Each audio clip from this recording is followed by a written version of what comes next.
Hi friends, welcome back to Mazhathulli creations.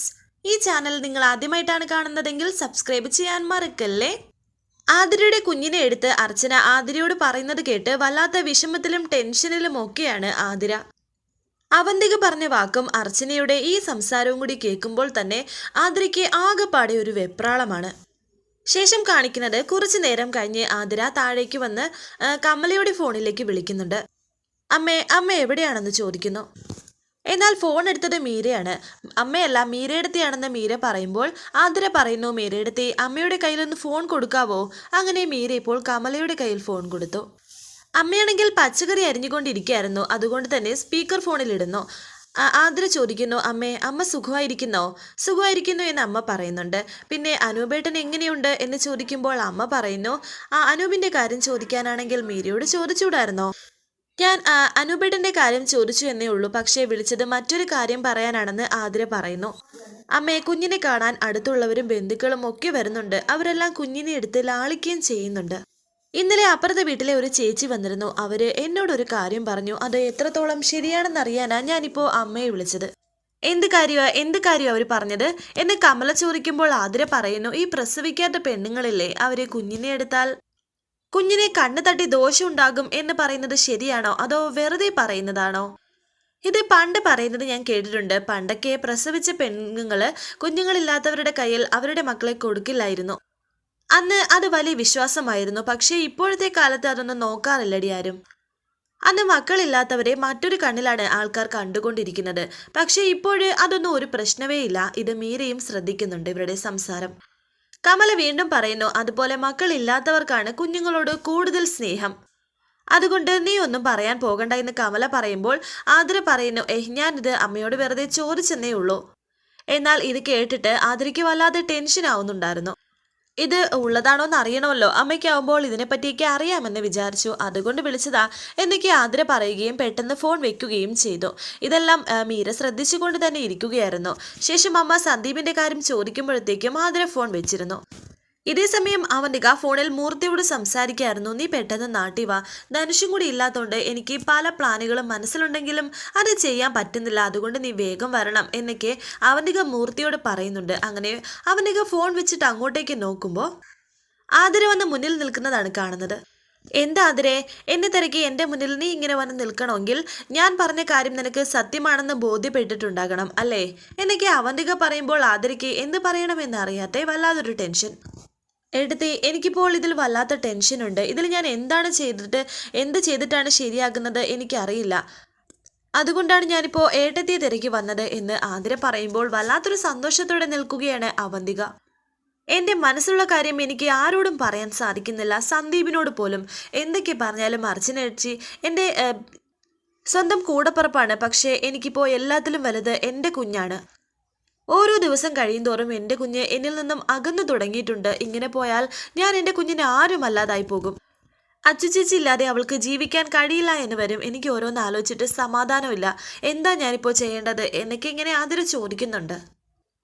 നീ അതിലിങ്ങനെ ടെൻഷനാകേണ്ട കാര്യമില്ല. നിന്റെ കുഞ്ഞല്ലേ, നീ നൊന്ത് പ്രസവിച്ച നിന്റെ കുഞ്ഞ്. അർച്ചന ഇപ്പോൾ ഇങ്ങനെ കാണിക്കുന്നു എന്ന് കരുതി നിനക്ക് മിണ്ടാതിരിക്കാൻ പറ്റുമോ? ഇനിയും നീ പ്രതികരിച്ചില്ലെങ്കിൽ നിന്റെ കാര്യം പോക്കാണ്. കുഞ്ഞ് വളരുന്നതോടെ അവൾ നിന്നിൽ നിന്ന് അകലാൻ തുടങ്ങും. ഞാൻ വീണ്ടും നിന്നെ വിഷമിപ്പിക്കാൻ പറഞ്ഞതല്ല. ഇപ്പോൾ നീ മിണ്ടാതിരുന്നാൽ നീ ഭയക്കുന്നത് തന്നെ സംഭവിക്കുമെന്നും അവന്തിക പറയുന്നു. അതുകൊണ്ട് പറയാനുള്ള കാര്യം നീ മുഖത്ത് നോക്കി പറയണം. അത് നിനക്ക് ബുദ്ധിമുട്ടാണെന്നറിയാം, പക്ഷേ പറഞ്ഞില്ലെങ്കിൽ നിന്റെ കുടുംബം, അതായത് നീയും സന്ദീപും കുഞ്ഞു അടങ്ങുന്ന കുടുംബം മൂന്നായിട്ട് പിരിയും എന്നുള്ള കാര്യത്തിൽ സംശയം വേണ്ട. പറ്റില്ല എന്നുള്ള കാര്യം പറ്റില്ല എന്ന് തന്നെ പറയണം. അത് പറയുമ്പോഴുള്ള ഒരു പ്രശ്നം മാത്രമേ ഉണ്ടാകൂ. അത് കഴിഞ്ഞാൽ പിന്നെ നഷ്ടമായി എന്ന് കരുതിയ നമ്മുടെ സന്തോഷങ്ങളെല്ലാം നമ്മുടെ അരികിലേക്ക് തന്നെ വരുമെന്നും അവന്തിക പറയുന്നു. ഇതെല്ലാം കൂടി കേൾക്കുമ്പോൾ ആകെ ഒരു ടെൻഷനോടെ നിൽക്കുകയാണ് ആതിര. ഇത് നിന്റെയും നിന്റെ കുഞ്ഞിൻ്റെയും കാര്യമാണ്. നീ കുഞ്ഞിൻ്റെയും നിന്റെയും ജീവിതം വെച്ച് കളിക്കരുത്. നിനക്ക് എന്ത് വേണമെങ്കിലും പറയാലോ. നിന്റെ ചേച്ചിയല്ലേ, ആ മുഖത്ത് നോക്കി തന്നെ പറയ്. ആദ്യം ചിലപ്പോൾ അർച്ചനയ്ക്ക് വിഷമോ എന്ന് വരും. പിന്നെ അവൾ കരുതും നീ പറയുന്നതാണ് ശരി, നീ പറയുന്നതിലാണ് സത്യം ഉള്ളത് എന്നൊക്കെ. അല്ലെങ്കിൽ തന്നെ അവൾക്ക് വിഷമം വരാൻ മാത്രം എന്താ ഉള്ളത്? അവള് പ്രഗ്നന്റ് ആയിട്ട് പോലും ഇല്ലല്ലോ. പക്ഷേ ഞാൻ അങ്ങനെയല്ല. ഞാൻ ഒരു തവണ പ്രഗ്നന്റ് ആയതും എനിക്ക് വിധിച്ചിട്ടില്ലാത്തതിനാൽ അത് എൻ്റെ കയ്യിൽ നിന്ന് പോയതുമാണ്. അപ്പോൾ എന്നേക്കാൾ സ്നേഹം അർച്ചനയ്ക്ക് കുഞ്ഞിനോട് തോന്നേണ്ട കാര്യവുമില്ല. അപ്പോൾ ഞാനും കുഞ്ഞിനെ എടുക്കാറും ലാളിക്കാറും കൊഞ്ചിക്കാറും ഒക്കെയുണ്ട്. അത് വല്യമ്മയായി നിന്നുകൊണ്ടാണ്, അല്ലാതെ അമ്മയായ നിന്നെ ഓവർടേക്ക് ചെയ്തുകൊണ്ടല്ല. എല്ലാ അമ്മമാരെ പോലെ സ്വന്തം കുഞ്ഞിനെ സ്നേഹിച്ചും താലോചിച്ചും നിനക്ക് കഴിയണോ, അതോ നിനക്ക് അമ്മ എന്താ നിനക്ക് കഴിവില്ലാത്തത് കൊണ്ട് വല്യമ്മ കുഞ്ഞിനെ നോക്കണോ എന്ന് നാട്ടുകാരെ കൊണ്ട് പറയിപ്പിക്കണോ എന്നൊക്കെ ആതിര തന്നെ തീരുമാനിക്കേ എന്ന് അവന്തിക പറയുമ്പോൾ ആതിര എന്തു പറയണമെന്നറിയാതെ ആ കാര്യങ്ങളൊക്കെ ഓർത്ത് ഇങ്ങനെ ടെൻഷനോടെ നിൽക്കുന്നു. ശേഷം കാണിക്കുന്നത് അർച്ചന ക്ഷേത്രത്തിലേക്ക് വന്നിരിക്കുന്നു. തൊഴുത് ഇപ്പുറത്തെ വശത്തേക്ക് വന്നപ്പോൾ അവിടെ ശിവരാമൻ നിൽക്കുന്നുണ്ടായിരുന്നു. ശിവരാമേട്ട, ഏട്ടൻ ഇന്ന് ലീവാണോ എന്ന് അർച്ചന ചോദിക്കുന്നു. ലീവല്ല, ഉച്ചയ്ക്ക് ശേഷം നന്ദൻ സാറിനെ കൊണ്ട് ഓഫീസിലേക്ക് പോകണം, അപ്പോൾ വരാമെന്ന് കരുതി എന്നൊക്കെ ശിവരാമൻ പറയുമ്പോൾ അർച്ചന പറയുന്നു, ഞാൻ നോക്കി ഏട്ടനെ കാണാത്തോണ്ട് ഞാനൊരു ഓട്ടോ വിളിച്ചിങ്ങ് പോന്നു. അല്ല, ഇവിടെ അടുത്താണോ ഏട്ടൻ്റെ വീട് എന്ന് അർച്ചന ചോദിക്കുമ്പോൾ അദ്ദേഹം പറയുന്നുണ്ട്, ഇവിടെ അടുത്താണ്, നടന്നു പോകാനുള്ള ദൂരമേ.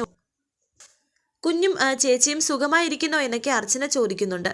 എന്തായാലും ഇവിടെ അടുത്താണെന്നല്ലേ പറഞ്ഞത്, കുഞ്ഞിനെയും ചേച്ചിയും ഒന്ന് കണ്ടിട്ട് പോകാമെന്ന് അർച്ചന പറയുമ്പോൾ ശിവരാമൻ പറയുന്നു, അതിപ്പോ വേണ്ട മേഡം. അതെന്താ വേണ്ടാത്തത് എന്ന് അർച്ചനയും ചോദിക്കുന്നു. അത് എന്തെങ്കിലും പ്രശ്നമുണ്ടോ എന്ന് വീണ്ടും അർച്ചന ചോദിക്കുമ്പോൾ ശിവരാമൻ പറയുന്നുണ്ട്, പ്രശ്നം കൊണ്ടല്ല, അത് ശരിയാവില്ല എന്ന് ഞാൻ പറഞ്ഞത് മറ്റൊന്നും കൊണ്ടല്ല. ഞങ്ങളുടെ കാര്യം പറഞ്ഞല്ലോ, വലിയ സൗകര്യങ്ങളൊന്നും ഇല്ലാത്ത വീടാണ്, അവിടേക്ക് മേഡം വരിക എന്ന് പറഞ്ഞാൽ. ഇത് കേട്ട് അർച്ചന പറയുന്നു, അതാണോ കാര്യം, അതൊന്നും കുഴപ്പമില്ല. അങ്ങനെയുള്ള ഒരാളുമല്ല ഞാൻ. പിന്നെ ഞാൻ വരുന്നത് കുഞ്ഞിനെ കാണാൻ വേണ്ടിയിട്ടാണ്. ഏട്ടൻ പറഞ്ഞതും ഞാൻ വരുന്നതും തമ്മിൽ യാതൊരു ബന്ധവുമില്ല. വീട് ഇത്രയും അടുത്താണെന്ന് അറിഞ്ഞിട്ടും ഞാൻ വന്ന് കുഞ്ഞിനെ കാണാത്തത് എനിക്ക് എന്തോ പോലെയാണ്. ശിവരാമേട്ടൻ നിൽക്ക്, ഞാൻ പ്രസാദം വാങ്ങിച്ചിട്ട് ഇപ്പോൾ വരാം, എന്നിട്ട് നമുക്ക് രണ്ടുപേർക്കും ഒരുമിച്ച് പോകാമെന്നും അർച്ചന പറയുന്നു. ഇത് കേട്ട് ടെൻഷൻ ആവുകയാണ് ശിവരാമൻ. ശേഷം കാണിക്കുന്നത് ശിവരാമന്റെ വീട്ടിലേക്ക് എത്തിയിരിക്കുകയാണ് അർച്ചനയും ശിവരാമനും. ആ വാതുക്കൽ എത്തിയപ്പോൾ തന്നെ കുഞ്ഞിന്റെ കരച്ചിൽ കേൾക്കുന്നു. മോള് കരയുകയാണല്ലോ എന്ന് അർച്ചന പറഞ്ഞിട്ട് അങ്ങോട്ടേക്ക് പോകാൻ തുടങ്ങിയപ്പോൾ ശിവരാമൻ പറയുന്നു, കുഞ്ഞിവിടെ ഇരിക്കെ, ഞാൻ വിളിക്കാം. ആശുപത്രിയിൽ നിന്ന് വന്നതിന് ശേഷം നല്ല വൃത്തിയാക്കാനൊന്നും സമയം കിട്ടിയിട്ടില്ല. എന്നാൽ അർച്ചന പറയുന്നു, അതൊന്നും കുഴപ്പമില്ല, ഞാൻ അകത്ത് ചെന്ന് കണ്ടോളാമെന്ന് പറഞ്ഞ് കുഞ്ഞിന്റെ അരികിലേക്ക് പോവുകയാണ് അർച്ചന. കുഞ്ഞാണെങ്കിൽ തൊട്ടിലിൽ കിടക്കുകയായിരുന്നു, ചേച്ചിയുടെ കയ്യിലിരിക്കുകയായിരുന്നു. എന്തിനാ കുഞ്ഞ് കരയുന്നത് എന്ന് അർച്ചന ചോദിക്കുമ്പോൾ അവർ പറയുന്നു, എന്തിനാണെന്നറിയില്ല, കുറേ നേരമായി കുഞ്ഞ് കരയുകയാണ്, ഞാനൊന്ന് എടുത്തു നോക്കട്ടെ എന്ന് പറഞ്ഞ് അർച്ചന കുഞ്ഞിനെ എടുക്കുന്നു. ടെൻഷനോടെ ശിവരാമൻ അത് വന്ന് നോക്കുന്നുണ്ടായിരുന്നു. അർച്ചന എടുത്തപ്പോഴേ കുഞ്ഞിന്റെ കരച്ചിൽ നിന്നു. അപ്പോൾ അവർ പറയുന്നുണ്ട്, ഈശ്വര, എത്ര നേരമായി ഞാൻ ശ്രമിക്കുകയാണ്, അർച്ചന എടുത്തപ്പോൾ സ്വിച്ച് ഇട്ടതുപോലെ കുഞ്ഞിന്റെ കരച്ചിൽ നിന്നല്ലോ, ഞാൻ എത്ര നേരമായിട്ട് നോക്കുക എന്നൊക്കെ പറയുന്നുണ്ട്. ഇത് കേട്ട് അർച്ചന പറയുന്നു, വീട്ടിലെ കുഞ്ഞും ഇതുപോലെയാണ്, ആതിര എടുത്താലും കുഞ്ഞ് കരച്ചിൽ നിർത്തത്തില്ല, ഞാൻ ഇട്ടാൽ സ്വിച്ചിട്ടതുപോലെ കുഞ്ഞ് കരച്ചിൽ നിൽക്കും. എനിക്ക് കുഞ്ഞുങ്ങളെ ഇഷ്ടമായതുകൊണ്ട് എത്ര നേരം വേണമെങ്കിലും ഞാൻ കുഞ്ഞുങ്ങളുടെ കൂടെ ഇരിക്കുമെന്നൊക്കെ അർച്ചന പറയുന്നുണ്ട്.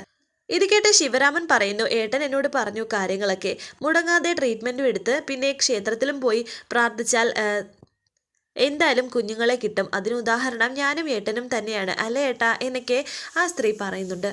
പിന്നെ കുഞ്ഞുങ്ങളുടെ കാര്യമൊക്കെ പറഞ്ഞു നിൽക്കുന്നു. പിന്നെ അർച്ചന ഇങ്ങോട്ടേക്കായിട്ട് വന്നതാണോ എന്ന് അവർ ചോദിക്കുമ്പോൾ അർച്ചന പറയുന്നു, അല്ല, ഞാൻ ക്ഷേത്രത്തിൽ വന്നതാണ്, അപ്പോൾ ശിവരാമേട്ടനെ കണ്ടു, അങ്ങനെ ഇങ്ങോട്ട് വന്നതാണെന്ന് പറയുമ്പോൾ വീണ്ടും ആ സ്ത്രീ പറയുന്നു, ആഴ്ചയിൽ മുടങ്ങാതെ ഈ ക്ഷേത്രത്തിൽ വന്ന് പ്രാർത്ഥിച്ചാൽ എന്തായാലും കുഞ്ഞുങ്ങൾ ഉണ്ടാകും എന്നൊക്കെ പറയുന്നുണ്ട്. പിന്നെ കുടിക്കാനും കഴിക്കാനൊക്കെ എന്തെങ്കിലുമൊക്കെ എടുക്കട്ടെ എന്നൊക്കെ ചോദിക്കുമ്പോൾ അർച്ചന പറയുന്നു, ഒന്നും വേണ്ട ചേച്ചി, അർച്ചനയും സജി സാറും വാങ്ങിച്ചു തന്ന ഉടുപ്പും കളിപ്പാട്ടും ഒക്കെ ഏട്ടൻ കൊണ്ടുവന്ന് തന്നായിരുന്നു, അതിനൊക്കെ വലിയ നന്ദിയുണ്ട് കേട്ടോ എന്നൊക്കെ പറയുമ്പോൾ അർച്ചന പറയുന്നു, നന്ദിയൊന്നും വേണ്ട, ഞാൻ വീട്ടിലെ കുഞ്ഞിന് വാങ്ങിച്ചപ്പോൾ ഇവിടുത്തെ കുഞ്ഞിനും കൂടി വാങ്ങിച്ചു എന്നേ ഉള്ളൂ.